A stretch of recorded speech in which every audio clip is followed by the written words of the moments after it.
NightMerica is an independently produced podcast. If you like what we're doing, please consider supporting patreon.com/NightMerica. Welcome to NightMerica, a podcast that takes you on a tour of the abnormal, paranormal, weirdly true, and truly weird in every corner across this nation.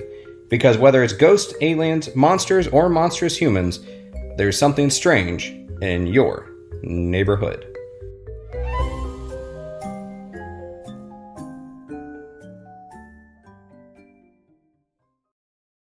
Episode 38, Christmas Cities, or Stockings Stuffed with Terror.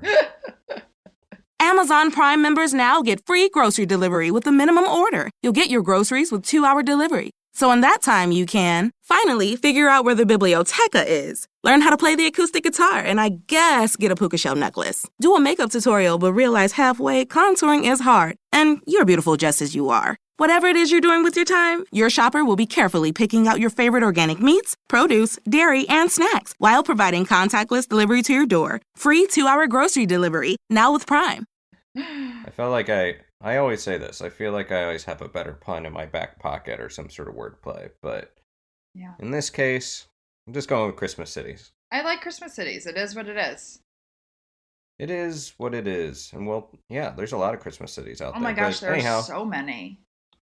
Well, hello, NightMericans. This is NightMerica. I'm Aaron Sagers, co-host. I'm Britt, Joined as always. co-host. And yeah, have you ever lived near or in a Christmas? I've lived in a Christmas city. You lived in Bethlehem? I did indeed live in Bethlehem. I just took a drink of coffee. I don't know if my swallowing is going to be audible on this, but yes, I did live in Bethlehem. And my brother, during the time that I lived in Bethlehem, PA, or Bethlehem, my brother lived in North Pole, Alaska. That's amazing. I don't think I've ever lived near a Christmas city, or maybe I did and didn't know it. I lived in Georgia, which is the state where my story takes place, but I was nowhere near the city. Well, is there a Nazareth, Georgia? There's a Nazareth somewhere out there. Oh, is there? But there is. And so, yeah. Well, that's that was the least climactic build-up, just We're asking about awkward names today. and cities. Yeah, it is. I think it's because I'm a little bit cold, I'm fighting off a cold. You're fighting off a cold? Oh no! Did you get your flu shot? No, I should do that. You should do that. I'm not an anti-vaxxer. I'm just absent-minded and flighty. So it's it's like nature's anti-vaxxing. My nanny, who was a nurse, my grandma, I call her nanny. I'm not like a 30-year-old with a babysitter. Au pair.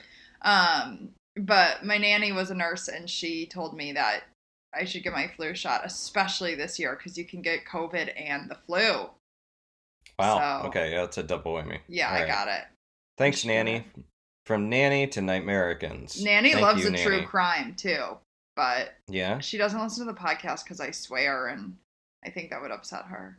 And you talk about naughty things like True. sex. I do not want Nanny to hear that.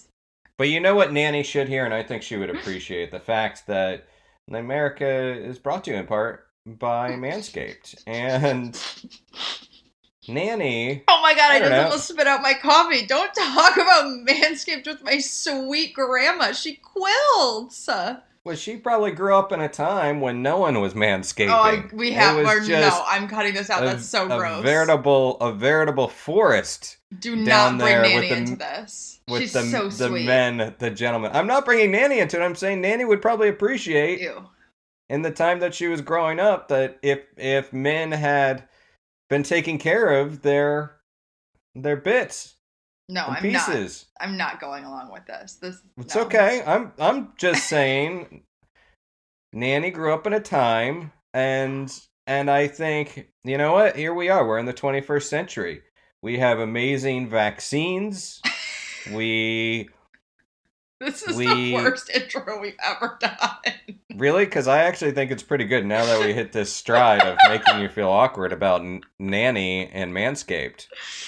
Oh my We should do a whole ad where Nanny talks about manscaping. Absolutely. And no. Wow. See, this is good when I can make you feel awkward and embarrassed. Instead of me always making you feel awkward and embarrassed.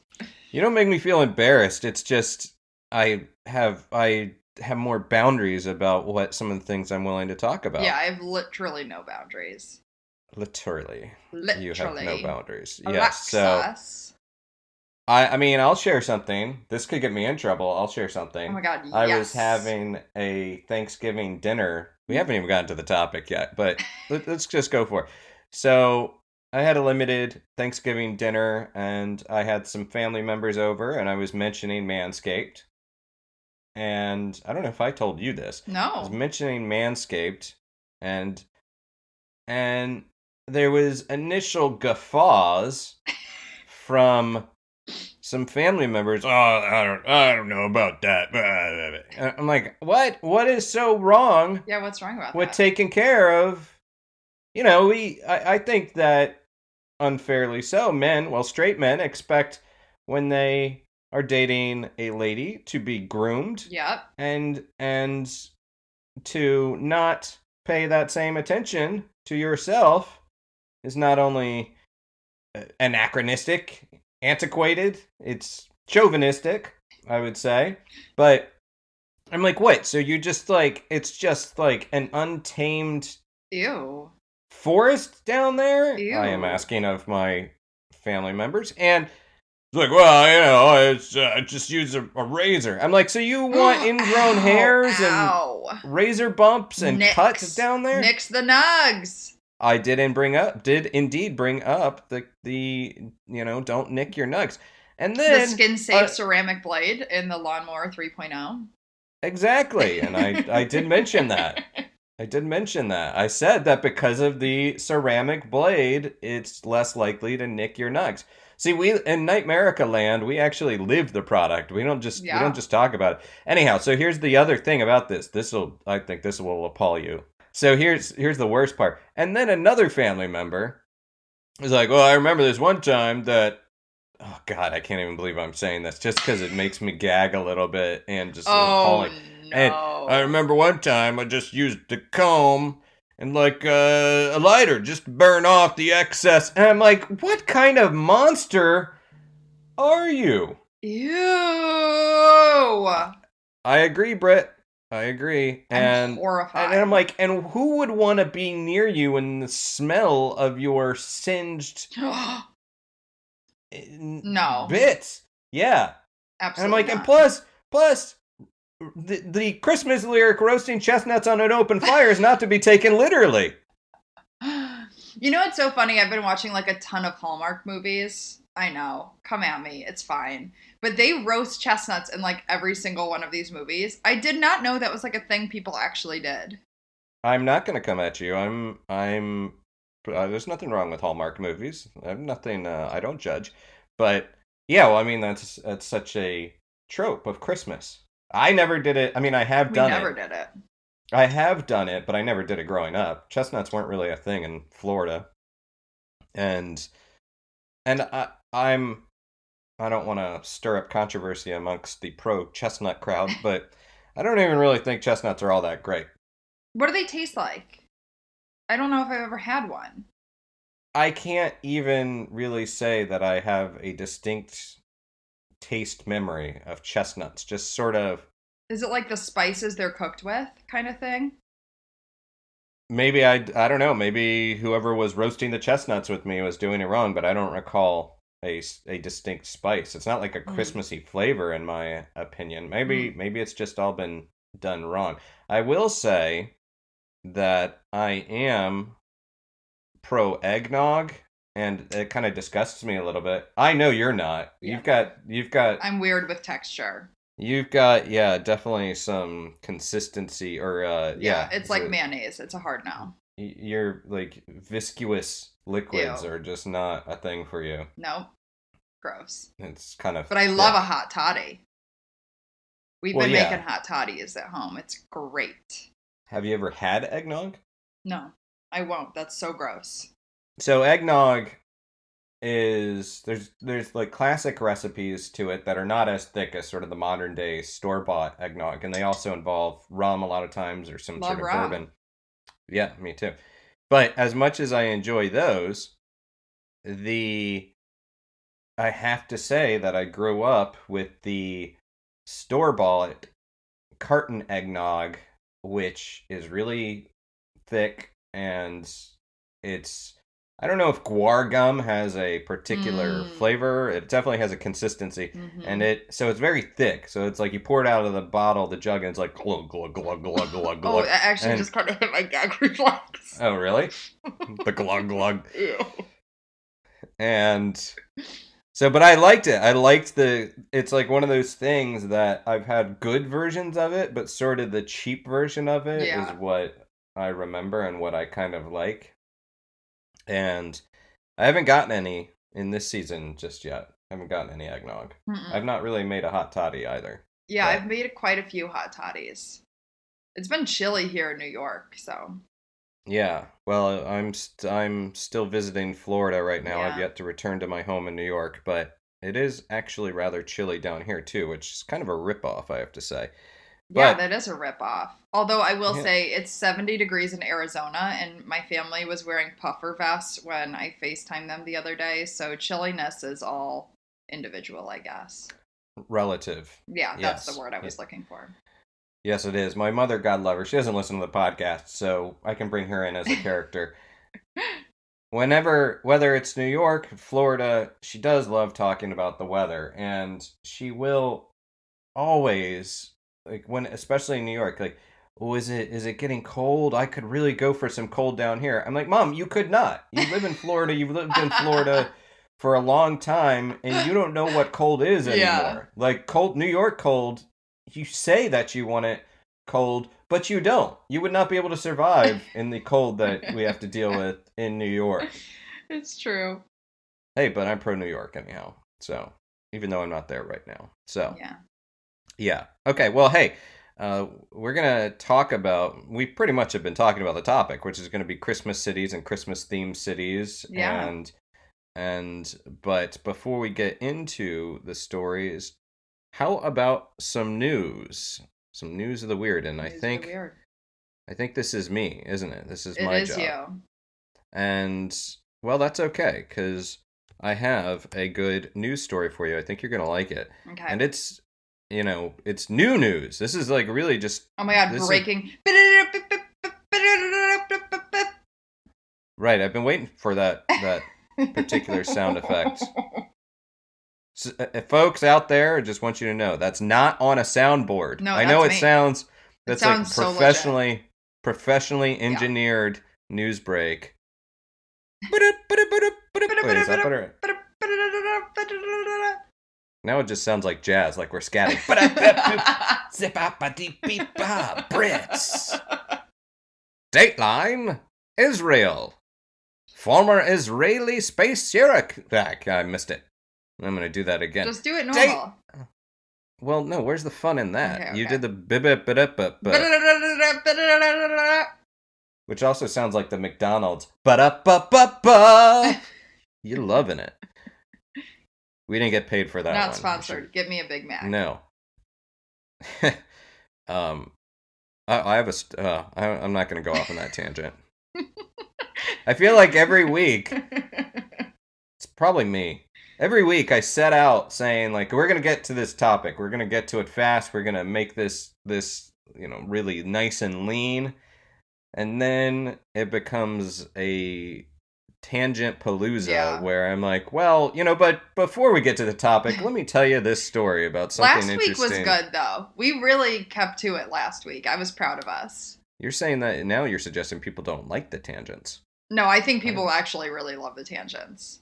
Well, then I'll tell you a tangent. Okay. Well, since you set me up for that one, Brett, before I get to the news, I'll keep it real short.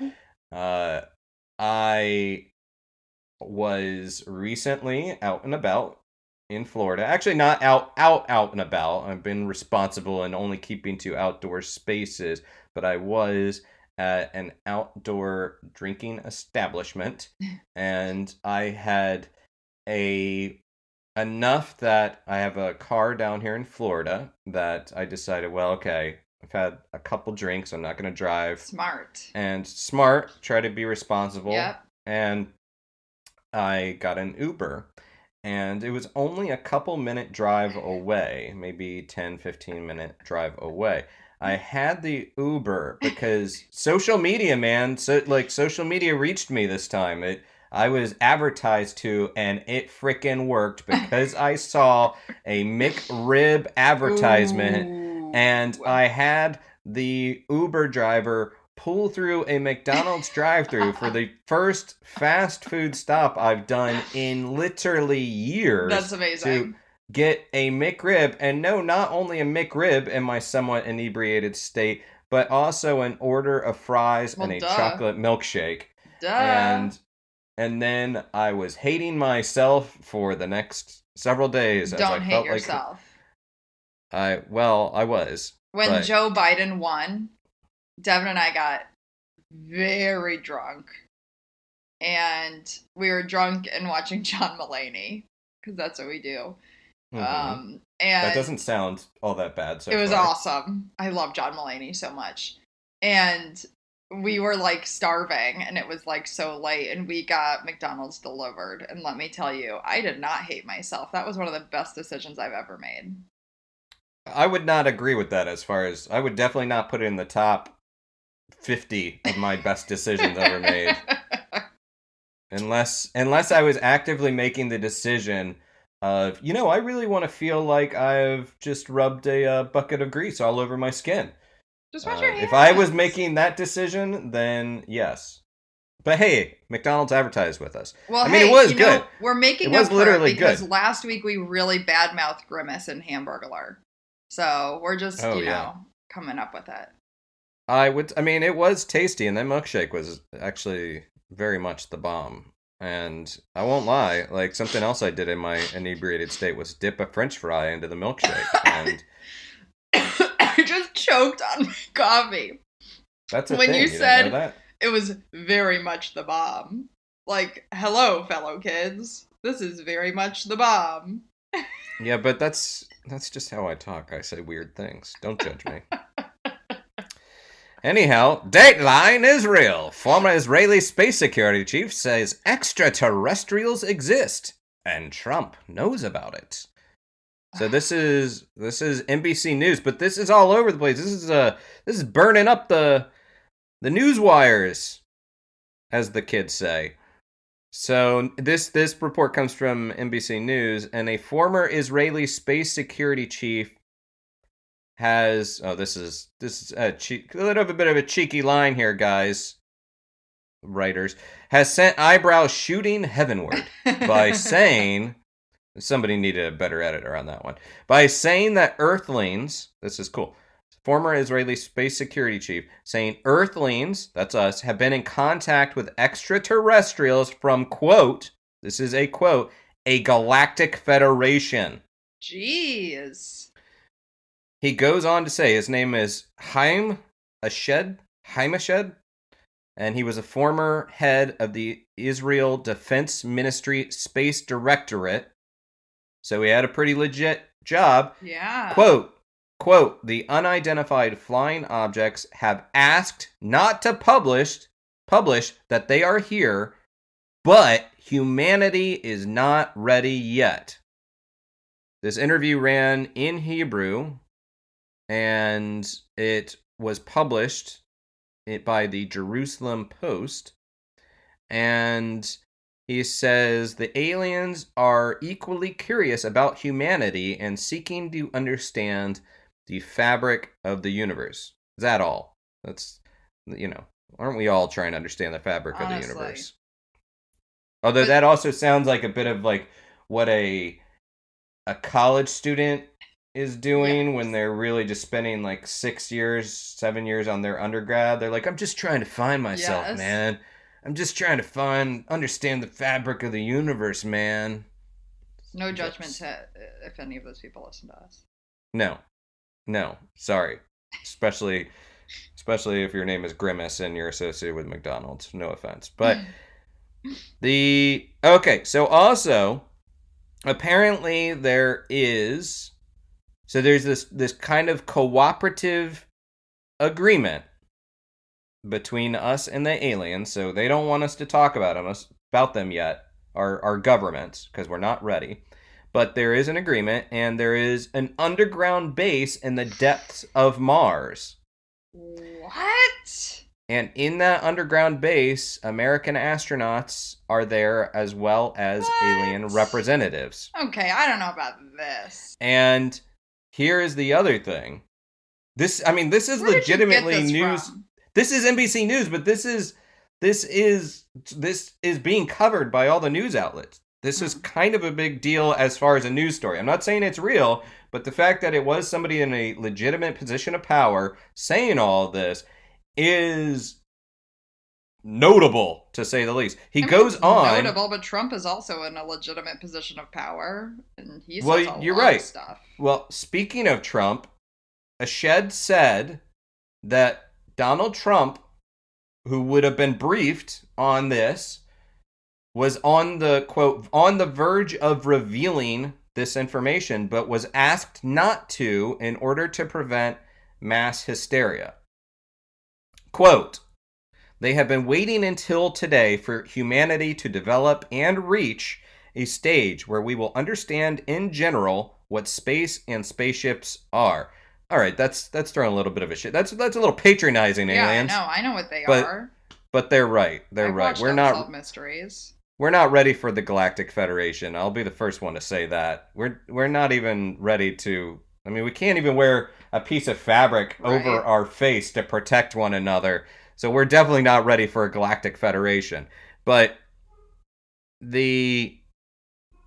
so far, the Department of Defense and Israeli officials have not responded to these news stories yet. But now, okay, it is worth noting, he did have a book to sell. He wrote a book in November called The Universe Beyond the Horizon, Conversations with Professor Haim Ashed. But still, this is pretty freaking big that he's coming out and saying all this. And here's the other thing that I will say. We do recall that Trump was all fired up about starting a space force. Yes.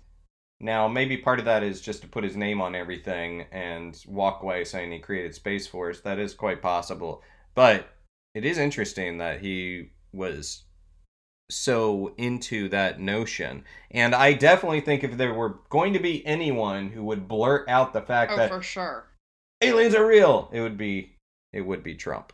Totally. So this is pretty cool. This is a pretty big deal. And humanity is not ready yet. That's a big takeaway. I believe that. Yeah, I believe that too. But you're not on board with the underground base on Mars? No. Why? I don't know. That feels very suspect. I need more information. Why? Well, you can't, because they're not ready for us to have more information. And it's being kept underground. I don't know. An underground... I mean, you can't survive on Mars. That's what you believe. There's a lot of theories that there were subterranean civilization. I mean, that part's nothing new, that there would be subterranean life under the surface of Mars. I mean, what would make you feel better is if someone knocked on your door and it was a man in black and he's like, by the way, psst, Brit, it's all real, it's legit, underground bases, all of it. Yeah, I don't know, because, pictures wouldn't help, because everyone says the moon landing is fake. Right. I don't know. I need more information. Well, you're not going to get it until you have, I guess, top secret classification. Security clearance, yeah. Or unless they just come into your store or knock on your door and say, by the way, it's all legit. But then you wouldn't believe it. Then I won't believe it. Well, there you go. I felt like you should have been more impressed by that. It's freaking huge. Galactic Federation. Sorry, guys. Galactic Federation. Hey, that's a big headline, but not for Brit. No. Not for Brit. All right, well, how about before we get to the story, let's do and hear from our sponsors. I am so excited about our newest sponsor because it's a company I truly love myself. The Smell of Fear Candle Company has been on my radar because she makes these incredible candles inspired by spooky and sinister things. Her candles are a coconut soy blend with no paraffin, so they're eco-friendly. You know how much that's important to me. And also clean burning, which means there's no soot in comparison to other types of wax candles. They're slow burning, which is really nice. It gives you a great scent throw, and they're phthalate free. Sinister scents from scary stories derived from aspects of stories, characters, or history. For example, one is the Telltale Heart, which is from the Essence of Poe collection. It smells like the infamous oak boards with just a hint of tobacco that she imagines the narrator to be frantically consuming. There's one that I think Aaron has to have. It's called Gonna Need a Bigger Boat from the Cinematic Scents collection. It smells like salty sea air, the wood of an old fishing boat, and just a hint of whiskey, which is also how I maybe imagine Aaron to smell. And then, of course, one that we all love called Sasquatch from the New Cryptid collection. It does not derive its scent from the stinky beast, but instead from the heavily forested areas in the northwest that he's said to roam, with hints of redwoods, cedar, pine, and earth. There are 6 current collections with new candles releasing monthly. They're available in several shapes and sizes, as well as wax melts. She does wholesale, custom, and a subscription box service that features each month's new releases.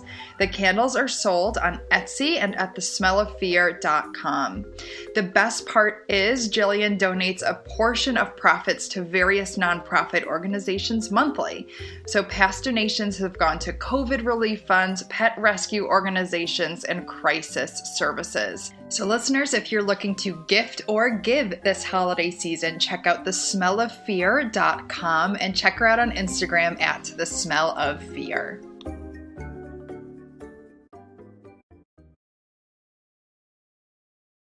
Okay, we are back. We are back. And let's dip into Christmas cities. I'm sure Britt's story is going to be cheery and it's really going to fill us with seasonal joy about a Christmas city. I'm just cozied up in a nice Chris Evans-like sweater, ready to hear this by the fire, maybe with some chestnuts that have no discernible flavor. Lay it on me, Britt. What's the story? You're going to be disappointed because this story is a real bummer. Oh, great. This town where it takes place, though, is quite lovely. It takes place in Santa Claus, Georgia. It's a good way to cushion the blow about the horrible things. Santa Claus is adorable. It's a tiny town. It is 0.2 square miles. That's so little. And there's a big butt on the way. It's slightly west of central Georgia. In the 2010 census, they counted 165 people. In 1941, a local pecan farmer, do you say pecan or pecan? I say both because while I was raised in the South, I also use sort of the generic American accent for it. So it depends on the audience. But I did have a job picking pecans. Oh. Back in the day. In Santa Claus? No. In Tifton, Georgia. Oh. A very prized version of pecans that were picked there. And yes, there was a famous murder there too. Sadly. Yeah. Sadly. That's a whole other story we could talk about. That's a whole podcast series with Payne Lindsay. Well, right, and my weird little connection into that story as well. But anyhow. Anyway. Okay. So 1941, a local pecan farmer and a motel owner changed the name of the city to Santa Claus to draw tourist traffic and renamed the streets Candy Cane Road, Prancer Street. It's a small, sweet town, but what happened on December 4th, 1997 would change the lives of its residents forever. Here we go. Danny Daniels, yes, that's his name, was a mail carrier in Santa Claus, and he's like the strong but silent type, like that typical strong but silent Georgia man. And he was a single father to a teenage daughter. He met a woman named Kim, who was a mother of 3 and Alcoholics Anonymous, and they just were like a really good match. They accepted each other for who they were, their scars, their history, and were excited to make a new life together. Kim Daniels grew up in foster care, and when she married Danny, she knew she wanted to take in foster care children of her own, especially ones who were hard to place, and give them the loving home she always wanted. Kim was also super passionate about Christmas because growing up in foster care, she never really had that magical holiday. So she would just like go all out every holiday season and make things like so special for the foster kids that were in her care. And December of 1997 was no exception, except the early morning of December 4th, Bacon County, Georgia police were driving along a highway and found 3 girls on the side of the road. Amanda, who was 8, Brooke, who was 9, and Amber, who was 10.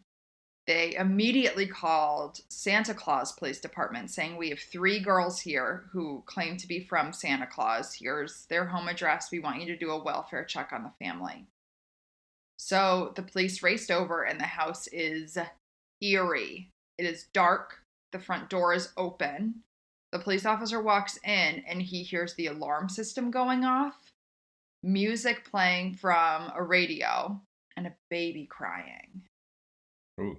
Yeah, it just makes your stomach drop. Sounds eerie. If you have trouble with stories that involve children, like maybe just fast forward to Aaron's story, because this is sad. I have trouble with stories involving children. Do you want what's my out? Do you want to get Roxy in here and I can just tell the story to your dog? Just put headphones on her and yeah. Actually, yes, I most definitely want to do that. I want to put. Actually, I think Indy would be more okay. Roxy is like such a sweet little nugget. I think Indy would be better off to hear this story. She's tougher, man. She's scrappy. Roxy's, well, I don't know, maybe. She's not tougher. I don't know. We're going to go into a whole other dog tangent. Indy is tougher than Roxy. No, that's not true. Yes, Roxy it is true. Roxy's more stoic. Actually, Indy is, young Indiana is still, she's more easily freaked out, actually. Roxy is just more stoic. She's chilled out. And that's also an age thing, I guess. Yeah. However, whichever dog it is, I most definitely want to plant them on a chair with the headphones on. And you just go have a coffee. Well, and I just like the idea of just the visual of that. I love the idea. Can we do that for a Patreon? Dog casting. Oh my god, let's do that for a Patreon. That would be so funny. I might have to try to figure out the logistics of that. Wow, okay. Anyway, back to the horribleness of this story. Sorry, we just had a nice little bit of merriment. Let's go back to the tragedy. So the officer picks the child up out of the crib, brings him to his partner outside, and heads back to the home. That's where he finds Kim and Danny deceased in their bed. The town is just absolutely shaken. Who would do this to this like lovely couple who have overcome so much? So they start by interviewing the girls. Amber tells police that a family friend named Scott woke her up that morning and said, someone broke into your house. I need to get you out of here. And he takes her and 2 of her sisters, the ones that were found on the road, into his van. They knew him, so they trusted him. He played with the kids. He was always friendly with them. And so they go in the car with him. And she says in the interview that I watched, at 10, you don't know whether to panic or not. You just follow until the next thing happens. Which, of course you would. While driving, Amber says Scott pulls off the side of the road and drives under a bridge. Takes her outside, tells her to take her clothes off. He molests and rapes Amber, and when he's done, tells her to get dressed, kicks the other girls out of the car, and leaves them on the side of the road. Police start canvassing neighbors, and one woman says a man named Scott came to church with this family. She thought he was odd because he didn't talk to any of the adults. He only played with the children. And earlier that year, 10-year-old Joanna Mosley was living with the Daniels family for a few weeks. Her family was alcoholics and really troublesome. They were frequently visited by child protection workers, so they decided to remove her from the home. She had an older brother, Jerry Heidler, who was 20, and he would come to visit her sometimes just to kind of keep the family feeling together for her. But Jerry was taking an interest in Danny's 16-year-old daughter, Jessica. It was completely unrequited. Jessica was not interested. She was kind of afraid of him. And so Danny kicked Jerry out and said he was no longer able to come and visit his sisters. The mother of Joanna and Jerry came back, and neighbors said she got in a huge fight with the Daniels in their front yard. So immediately, Mike Harlan decides to dig into who this Jerry Heidler is. A lot of red flags are kind of piling up in the fact that he would only talk to children at 20 years old. So when they pull up his history of, police reports, DUIs, things like that, they find his full name is Jerry Scott Heidler. The police take this man's mugshot to the three girls, and they say, yes, this is the man who took us. They race back to his mother's home, where they find him hiding in a crawl space under the floorboards. They also go back to the bridge where Amber was assaulted. They find semen on site, and they're able to connect it via DNA to him. There were also cigarette butts and fingerprints in the house that they were able to connect to him too. He's charged with 4 counts of murder, 3 counts of kidnapping, and burglary. He confesses to coming through the bathroom window, trying to kidnap Jessica, but she refused to go with him. So he shoots her with a gun from the family's own gun cabinet. Then he goes into Kim and Danny's room, shoots them, and then goes into another room where he shot one of their other foster sons named Bryant. He said he didn't kill everyone simply because he ran out of shells. So he then took the other girls that were older because he knew that they were able to identify him leaving that baby. They take him to court, and on September 3rd, 1999, the jury deliberates for 20 minutes before finding him guilty. That's literally the time it probably took for the jury to stand up, walk out, walk into the room. They're all just standing there. Yeah, he's guilty. Yep. And walk back into the room. So good. Like, there's no hesitation. Mm-hmm. They find him guilty and invoke the death penalty. Jerry Scott Heidler is currently sitting on Georgia's death row at the moment. He hasn't been executed yet, but there he will stay forever until he dies. And that's the really horrible story of the murder in Santa Claus, Georgia. Well, fuck, Britt. Yeah. I don't really know what to say. It's like very upsetting. The Amber who I watched an interview with, like, it just breaks your heart. Yeah. Wow. Yeah. Yeah. So that's the true crime story. I have to say, like, I'm not, politically, I am not a proponent of the death penalty. I'm not. I'm not a proponent of the death penalty, but there are you hear some of these monstrous stories where, I mean, we say at the top of the show, monstrous humans. You hear about these monstrous humans. And, this is one of those moments where it really tests your opinion about the death penalty. Yeah.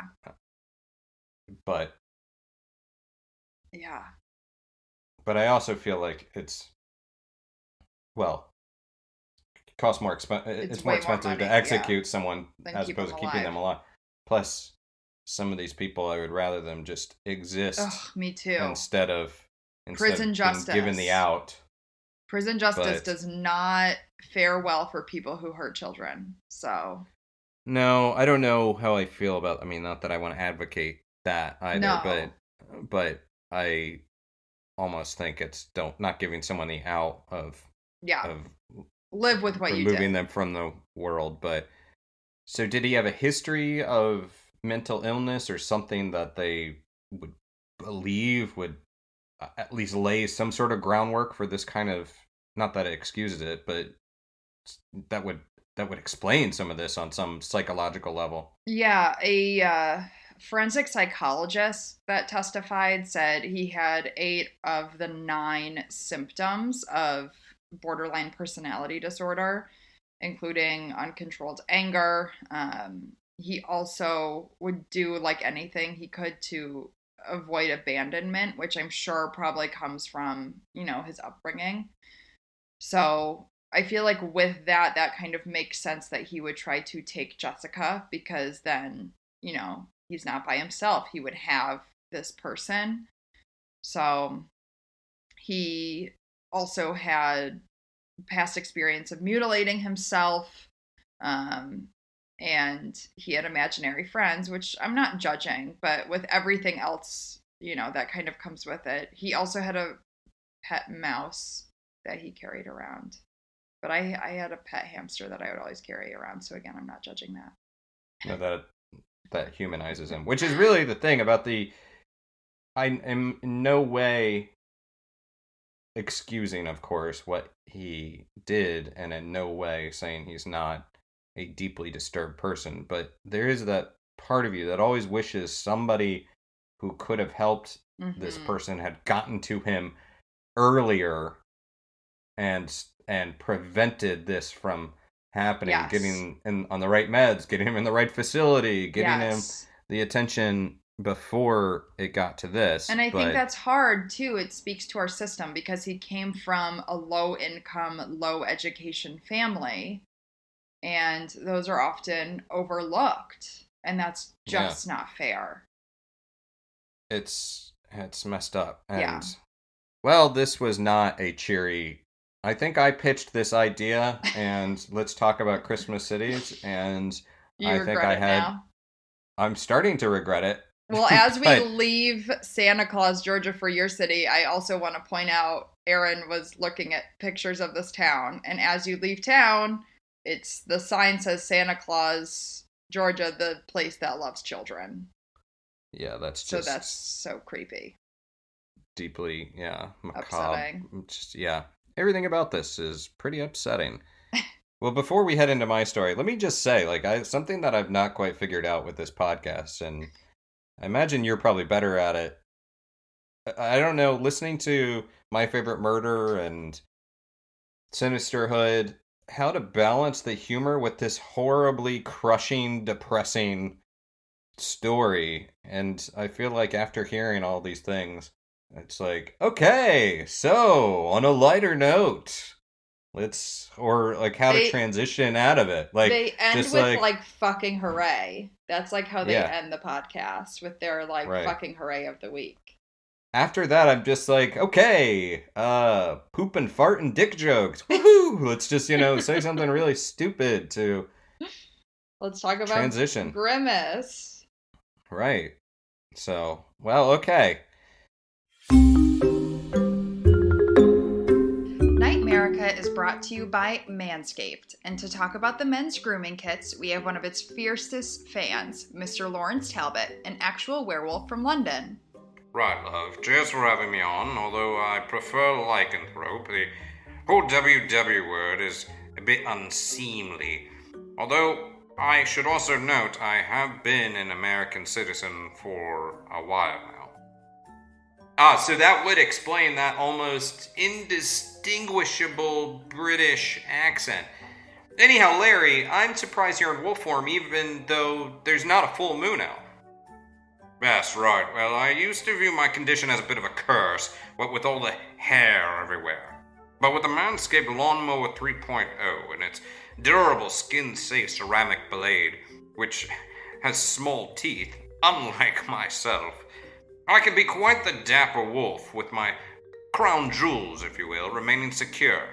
Now I actually prefer to stay in wolf form permanently. Pardon me for saying so, but you have a lot of hair. It must take you forever to groom. Most certainly. It takes quite a bit of time. Thankfully, the Lawnmower 3.0 holds a 90-minute charge, so I have all the time in the world. And with the built-in LED light, I can even see on a moonless night as I trim my naughty bits, my undercarriage, my John Thomas. Right, we get it. Wolfman's got nards. And with Manscaped Lawnmower 3.0's waterproof technology, you can even clean up in the moors on a rainy English or American night. It's perfectly splendid, isn't it? And speaking of moors, I still do enjoy taking a bite out of the occasional backpacker. But with the Crop Preserver Ball Deodorant and Crop Reviver Ball Spray Toner, any passers-by that comes close will only smell the aroma of the freshest dangly bits. But don't take our word for it, or even that of a gentleman lycanthrope. Because with the code NightMerica, you can get 20% off a Manscaped order and receive free shipping. Head to manscaped.com and enter code NightMerica, and you can check out their anti-chafing boxer briefs, Weed Whacker nose hair trimmer, and crop cleanser hair and body wash, all from Wolf Manscaped. No, only from Manscaped. Manscaped, the right tools for the job.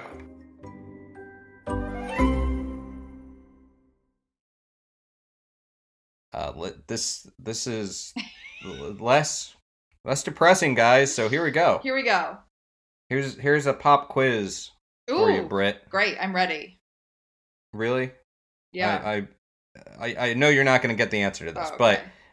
but so it's not a real pop quiz, or maybe it is, but it's not fair to you. Okay. But what do American forefathers George Washington, John Adams, John Hancock, Samuel Adams, and Benjamin Harrison all have in common? They all lived in Bethlehem, Pennsylvania. No, but that's a mighty effort. I appreciate that. No, they have all stayed at the Sun Inn in Bethlehem, Pennsylvania, which is a Moravian town. I don't know if you know much about the Moravians. No. They're like a Germanic group of immigrants that came over to the United States, and Moravians it's like a Christian denomination, essentially. Okay. And they're pretty chill. Like I've some friends, it's still a practiced religion, and there's a Moravian university in the town of Bethlehem, Pennsylvania. And the Moravians are very chill. A very accepting group. Cool. I dig them. But the town of Bethlehem is a Christmas city. In fact, they decorate really, really nicely during this season. It's really worth checking out. It's only about an hour and a half from New York City, so you could go check it out. And I lived there. I lived right on the main street, which is a great place to live on. I was 2 doors down from a cigar shop and 2 doors down from a brewery, and right across the street from the historic Sun Inn. That's like your heaven right there. Yeah, ghost cigars, beer, all sorts of good stuff. And so John Adams, our third president, actually described the Sun Inn as the best inn I ever saw. Whoa. Which is a good Revolutionary War era Yelp review right there. I ever did see. Right. You've got to work on your John Adams impression. But so it's situated in historic downtown Bethlehem. That's how the locals call it. Bethlehem? Bethlehem, yeah. Got it. Lots of little interesting pronunciations. Anyhow, so the Sun Inn hosted the Continental Congress and the Six Nations Confederation, and it has seen battles between colonists and the British and with indigenous Americans. It was built in 1758 by the Moravians, and it was actually known even in colonial times for its excellent food. Hey. And during its time, the Sun Inn was at the northern edge of town in this Moravian settlement. So what that meant is when people would come from all directions, when they would come into the area, this would be sort of the welcome sight, sort of like, at last, we're here. It was known throughout the American colonies, actually, and it was known for its fine food, its wine, its good service, and since it was an inn, it was known for being a pretty comfortable place to crash as well. Hence the reason a lot of our forefathers would hang out there. There's also like a little bit of a mystery because there were stories of these underground tunnels and chambers that were underneath this. And I have actually spent some time in some of these tunnels. Now, some of them are of varying degrees of historic, that maybe not all of them go back to colonial times, but it was said that there were these tunnels set up to escape these Native American attacks that they would endure. And I mean, they probably initiated them. Probably. And I have spent some time in some of those tunnels. It was pretty cool. So the original inn was built in 1758. When it was initially built, it was a 66 by 40 foot structure. It was a 2-story stone building. And then in 1826, a 3rd story was added on, and then they had 17 new rooms. And then in 1866, it was again enlarged. And it was interesting. It was almost like it totally hid the original inn. Were you just Googling at something? Yeah, the word enlarged. Enlarged? Makes me think of those spammy emails you get. Oh, really? Not embiggen? I could have said embiggen. That's not a word. It sure is. Ew. Embiggen is a word. Yeah. And it was added to the National Register of Historic Places in 1978. And that's the date that's going to come back into play in a minute. Remember it. Yeah. 1978. So, during the Revolutionary War, the Moravian Inn was still in operation, and it would actually provide food and support to the American soldiers, or what would become the American soldiers, the militia. Mm-hmm. And it became a refuge for some of George Washington's medical headquarters.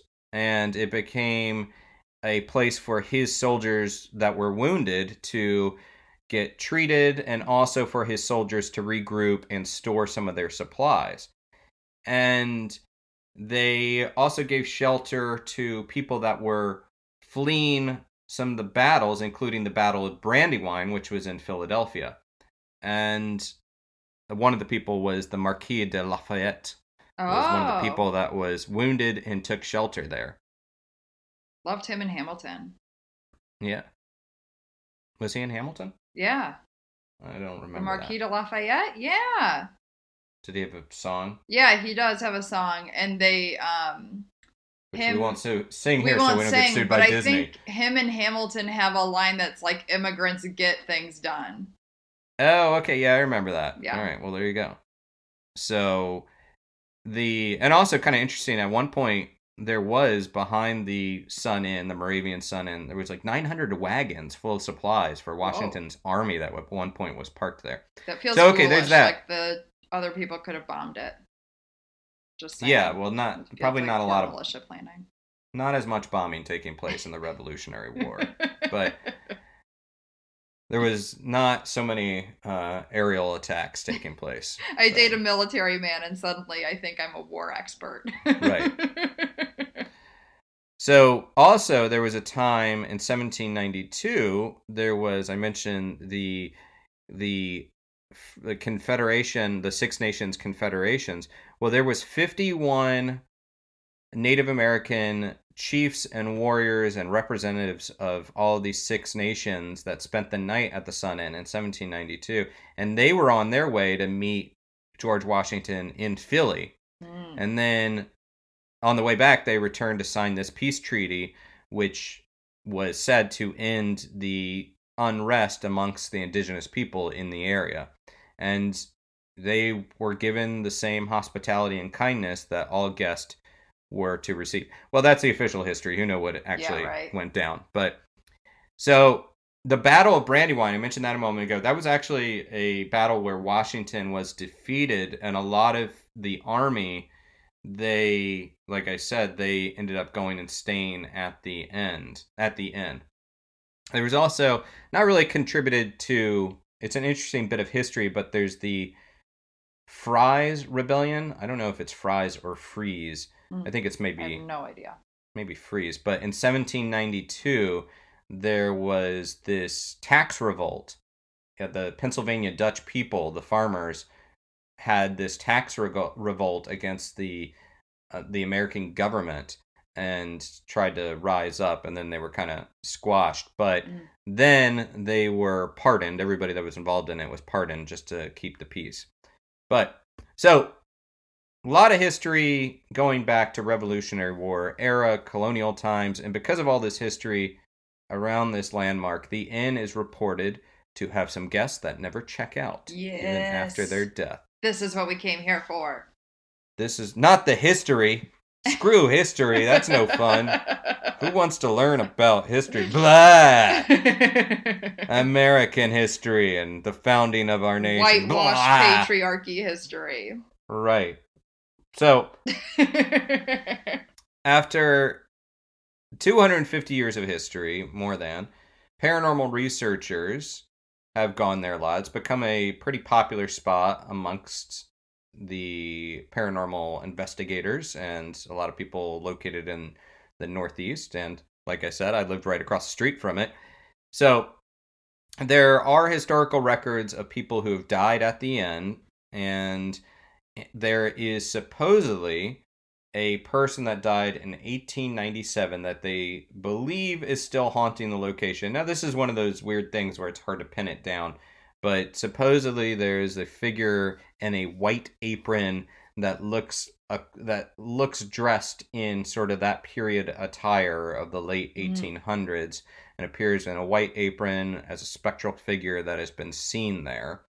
There's a legend of a Moravian who hid a treasure in a secret room at the inn, which has not been has not been found, and supposedly his ghost continues to stalk the area guarding his stash. Oh my god, it's like Forrest Fenn. It is, although his treasure was found. His treasure was found, and he's not alive. Haunting anywhere. Yeah, so, but it's exactly like that otherwise. So in the basement, so these are some places that I've been to. I've held events there, actually, and I've investigated there. Even though I'm not an investigator, I have investigated there, and I've held paranormal events there. And some of the things that have been talked about, which is kind of weird, and I can almost say I've experienced this. So in the basement, there's said to be this energy vortex that affects electronic equipment and disorients people. And I will say, the basement's a weird place. There is a weird energy down there. I don't know if it's an energy vortex. I'm not really someone that leaps to the vortex idea, but there is a weird energy down there, and I will say that it messed with a lot of equipment. There could be a perfectly reasonable explanation, which I was not able to find, but I'm typically always looking for that, and I couldn't quite figure it out. There is a full-bodied apparition that is said to have been seen guarding the entrance to what they believe is this tunnel system. And I can say in my time there that some of the people that I was with reported seeing a shadow figure. And on the first floor, since there's multiple floors, the first floor, there has been seen a figure sitting in a chair next to the fireplace. And I don't know about that one, but when I was there, there was what appeared to be a thermal image captured in that area that looked almost humanoid in shape. Also in the first floor, there was a paranormal group that was conducting an EVP session. And they said that they recorded 15 voices in the same EVP session, same audio recording, and that this was like during half an hour worth of time, and that it sounded like there was a party going on in the dining room with a lot of these different voices. Wow. Amongst those voices, however, there have been a lot of clear EVP that's coming out of this place, and things saying we're watching you. The names of people have been passed along. And there's also... So what kind of made this place famous for the ghost stories was a photo that was captured in a window that allegedly shows a face of a woman. And that woman is believed to be the Sun Inn Preservation Association founder, Huetta Bender. Now, in the 1971, the city of Bethlehem wanted to tear down this historic building. And Huetta stepped in and formed this preservation association, and she really dedicated herself to saving this historic site, and she was able to save the inn, and it continues to operate to this day. And she was part of the restoration process that began in 1979.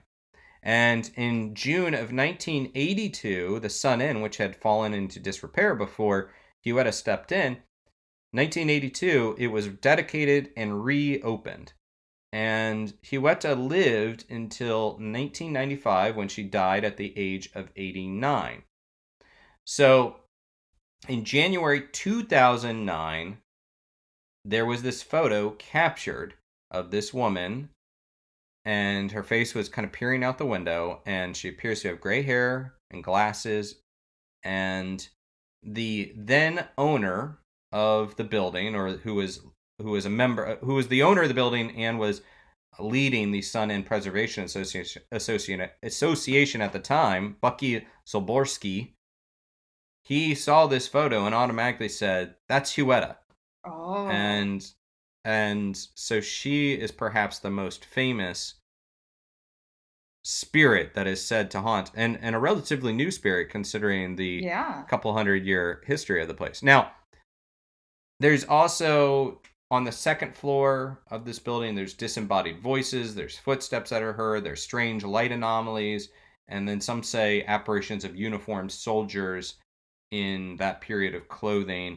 And in the attic, which I find really creepy, I've spent some time out there, and people claim to see shadow figures and this feeling of being watched and reported, have been reported. But interestingly, so ghost hunters in 2011 investigated this location, and they said they picked up an EVP of a little girl giggling in the attic and detected thermal hotspots in the attic, which they said looked like a little girl sitting down. But why would there have been children there if it was like a war? Well, it was also an inn. Oh, yeah, duh, right. And then there's just the, why would ghosts be anywhere? Maybe, who knows what draws something to an area, or if it's even a child. That's the kind of thing that I'm always very skeptical when people try to pin it down and say a child, because really when you think about it, it's like, well, we don't know exactly if it's a child. We don't know exactly what. Voiced man. Could have been. Or, could be some sort of other entity. A demon. But, well, no. I mean, I don't really like going to the demon thing. But, so, yeah, I will say that during my time there, having a reputation and then of hauntings, and then doing a couple different events there and spending a lot of time there, it's not a scary place, but you definitely find yourself in certain locations where you feel like there is something going on. You do feel a little bit watched. And I actually was talking to my buddy Frank about this when we were prepping for this episode. And Frank, aka Dr. Spectre, for anyone that knows him out there, he was remembering that he felt like he did experience some sort of vortex in the basement. Again, I don't really get into the vortex, but he was saying that. What does it mean to experience a vortex? It's like an energy suck. Okay. And it feels just like something's askew. Okay. Like reality is somewhat askew. And then he said that he seems to remember during this investigation that we had there, someone also got a EVP that sounded like a little girl. And then he distinctly remembers light play on the top floor. Another person that joined me for this particular one was Brian Kano. J. Kano. And he's a buddy of mine. He's on Paranormal Caught on Camera, as well as he's been on Haunted Collector. He's doing History of the Paranormal Traveling Museum show. And he was with me for that one. And he was in the attic, and I recall that he was getting some pretty clear EVP, and there was some interesting shadow stuff taking place up there when he was there. Mm. So it's, even though people have clearly died there, it's not always a clear cut, this happened and then this ghost occurred, aside from Huetta, which I find to be the most interesting one, Yeah, because clearly she had some sort of emotional and attachment to this location. So it would sort of make sense that if she loved this building so much and helped restore it and helped and preserve it, maybe she would continue to stick around there. definitely. So that's a little bit more of a upbeat story for Yeah, the Christmas city of Bethlehem. nice one And to wrap with. yeah. Well, before we wrap, I feel like we need, this is bonus content, Yeah, baby. we gotta We're address. yes, we have to address the monolith in the room. Not literally in my room, Or my room. but I don't have 10-foot high ceilings. But Is let's it? Oh let's yeah, talk it's 10 monolith. Yeah. So the monolith. You know about this. You knew about this before we were talking about it, right? Yes, I've been watching. Yeah, it's a 10-foot. It's in California, Utah, and Romania. Well, at least. Okay. So it first appeared in Utah that we know of, a 10-foot high structure that was found on November 18th. Who knows how long it was there for? Yeah. But it was found in a remote part of the Utah desert on November 18th, and it was discovered when a helicopter crew was flying over this part of the desert, and they saw this structure. Do you know what they were doing when they spotted it? Oh my God, what were they doing? Counting sheep. I'm sure that really breaks up the day, you know? You must be falling asleep at the wheel. And then at the like controls. Something glares in their face. Yeah. It's like 1 sheep, 2 sheep. Oh man, I lost count. 1 sheep, 2 sheep. God, my 601. eyes. Yeah. And then monolith. So it was there, yeah. And then in Romania was where it appeared, well, where people noticed it next. It was a Romanian forest, which is a archaeological landmark called the Petrodova Dacian Fortress. There you go. Dacian Fortress. I just like saying Petrodova. So they found that one there. And then there was a couple in California. Which ones did you find in your stories? Is it near San Luis Obispo? Yeah, so there's 2 that looks like they had found there. Okay. There was one on this California mountaintop, and there's 2 in Pine Mountain. Slow. Yeah, I forget the name of the mountain, but yeah, it was on a mountain, and one of them though was debunked pretty clearly. These metal workers admitted that they had put that one up. Mm-hmm. They said they were just having a bit of a fun. I love to have a bit of a fun. Bit of a fun. And there was another one that appeared and then vanished, so they don't really know what happened to that one. It was up there, and that was, I think, the Atascadero mountain region. And there was another one in San Clarita, California. Although that one looked pretty cheapo. It did look cheap to me too. But like a budget one. People removed the one in Utah too, though. Yeah, but we don't know who. Well, actually, we do know. We do know it was climbers, because I mean, I get this. They're like leave no trace is like very much the mentality of people who are outdoorsy. Do you want to hear what I think it is? Well, wait, we got more to get through here. There's more happening. So, but I think that's worth mentioning. The guys in Utah, it was like 9 days later, this was removed, and the whole story of its removal is pretty creepy because there was a drone operator taking photos of it and at night, and then discovered these guys in the area dismantling it, knocking it over and dismantling it and loading it up into wheelbarrows. Oh. and that was the Utah one. And he didn't want to approach them because he didn't know what the deal was. But we later find out who these guys are. Do you have the breakdown of these sportsmen? No. You got it right. It was this guy named Andy Lewis, and he took credit for the removal of the one in Utah, at least. And he said in a statement to the New York Times that the group, he and his buddies, his sports buddies, took upon themselves to destroy the sculpture to protect the area, not only from the incursion of a silvery sculpture, which I imagine might mess with, I don't know, natural habitat, but also gawkers, because he was afraid that the land wasn't prepared for the population shift of all those people trudging into that part of the desert. Yeah, I get that. So there's that, and then let's backtrack. So that one was removed. One of the ones in California also was different for a notable reason. Most of these are just these typically 10-foot tall structure. One of the ones in California had a symbol on the top of it, and it was a red UFO beaming up a person, and also had the word caution on it. Did you hear about that? No. I guess that. But yeah, that goes with my theory. Okay. Okay, lay it on me, because we have more. There's more monoliths out there.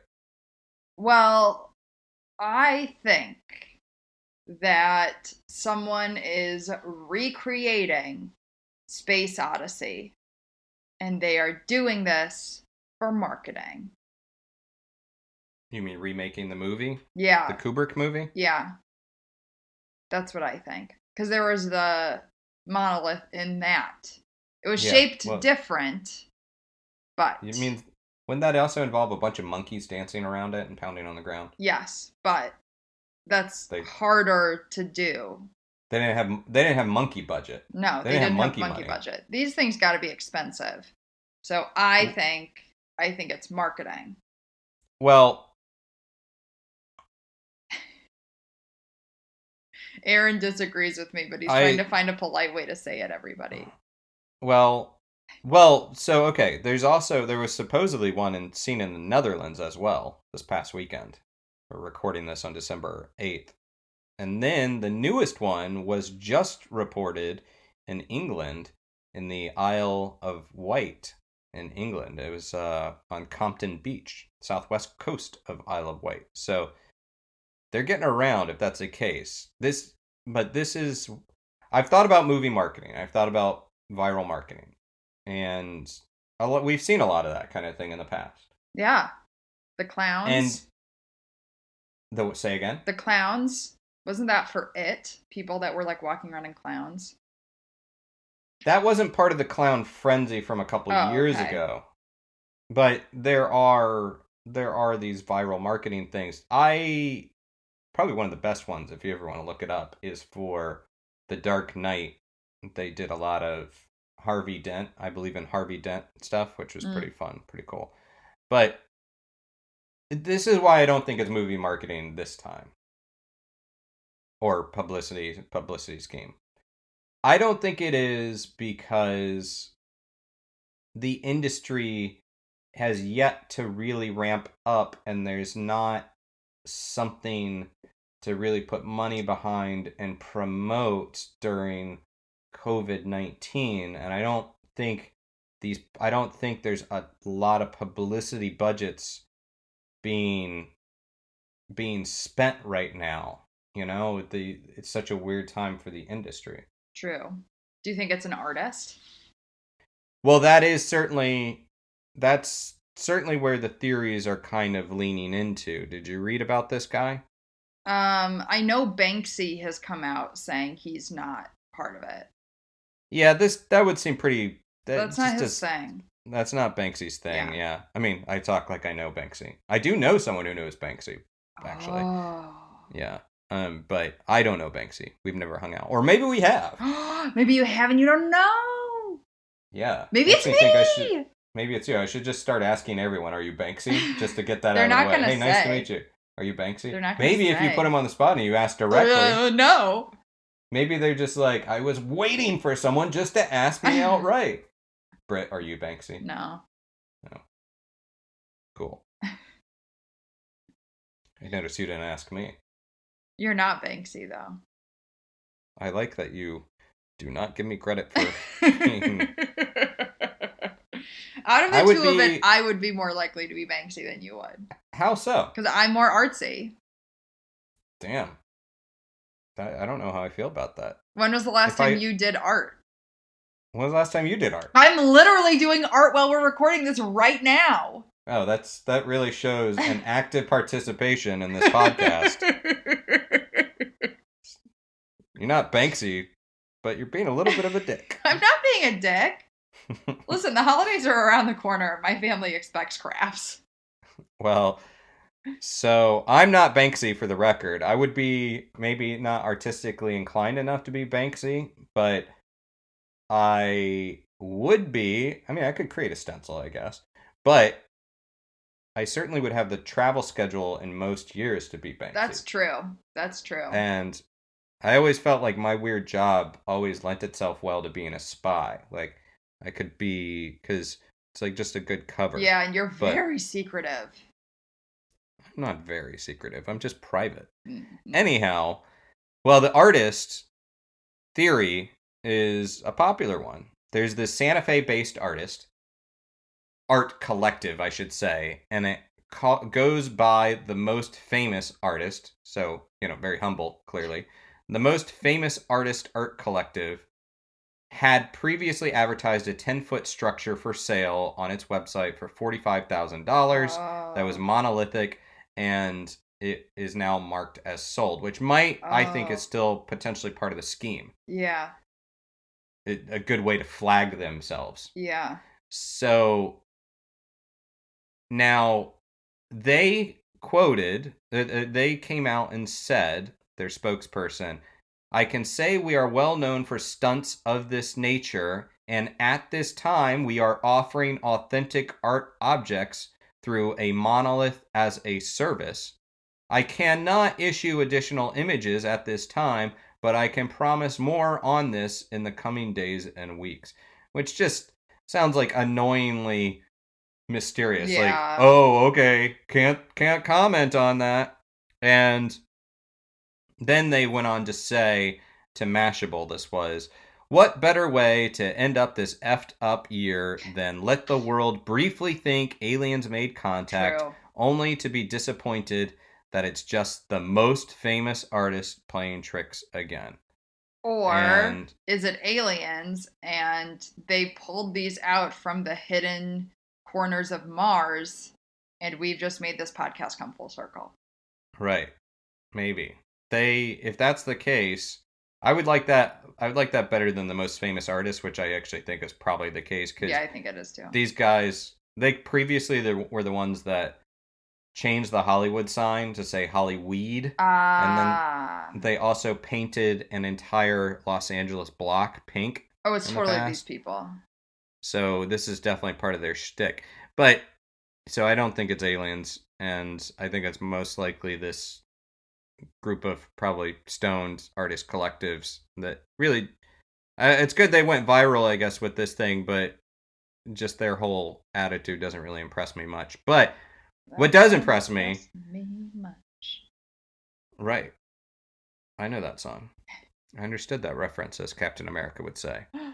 So, the one thing that does impress me that I do love out of all this is the people such as Grandpa Joe's Candy Shop in Pittsburgh. And Grandpa Joe's Candy Shop in Pittsburgh on December 6th put up their own... Did you hear that? ...monolith. I did. That was my stomach. Well, it's coming to life. I'm starving. Well, I'm wrapping it up. Is that your not so subtle way of saying we were talking monoliths? This is a long episode too. But wait, let me wrap it up with Grandpa Joe's Candy Shop in Pittsburgh. Grandpa Joe's Candy Shop in Pittsburgh in the Strip District, they created their own monolith and they placed it outside.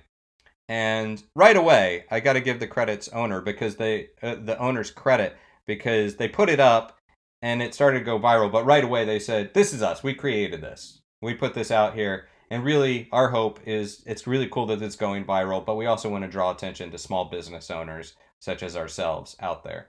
And sadly, it was stolen. But then what they do? They just replaced it. They made another one. So Grandpa Joe's Candy Shop, I think, is the real hero. Good for them. This is cute. Shop small businesses. Yeah. So I don't think it's aliens, sadly, but if it were, it would be great if they were kind of just they were sort of gaslighting us in the way of, yeah, you guys, you humans are not ready for for the Galactic Federation. Sorry, you're not ready. But we're going to just put a little monolith here and a little monolith here and a little monolith there. Or maybe they're just constructing giant scaffolding over the Earth as just like a big kind of interplanetary construction zone, saying, pardon Earth's dust, they're under renovation. They're not ready for business yet.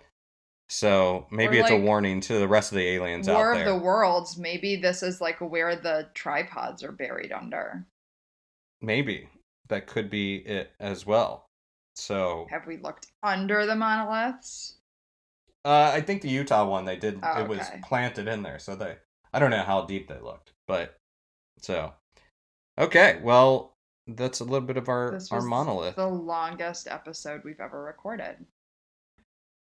That's not really a good way to like gin up support for people and be like, how about this? Leave us a 5-star review. This was exciting. This was long, but it was exciting. We covered a lot of ground. Yeah. I feel like we should embrace the fact that we had a lot of content for people out there. Yes, and it does help us gain visibility and kind of move up the charts if you can leave a review on Apple Podcasts and, wherever you're listening to this, that's great. But leaving a review on Apple Podcasts and nice rating, 5 stars, gets us up the ranks. It's helpful stuff. And then we can keep doing this. Yeah. Thanks for listening. Please consider giving us a review on Apple Podcasts, following us on social media, and sharing the show with your friends. And if you're able, we appreciate your support on patreon.com/NightMerica so we can keep bringing you more spooky stories. And if you'd like to share your own paranormal stories or seek paranormal advice for entertainment purposes only, email us at nightmericashow@gmail.com.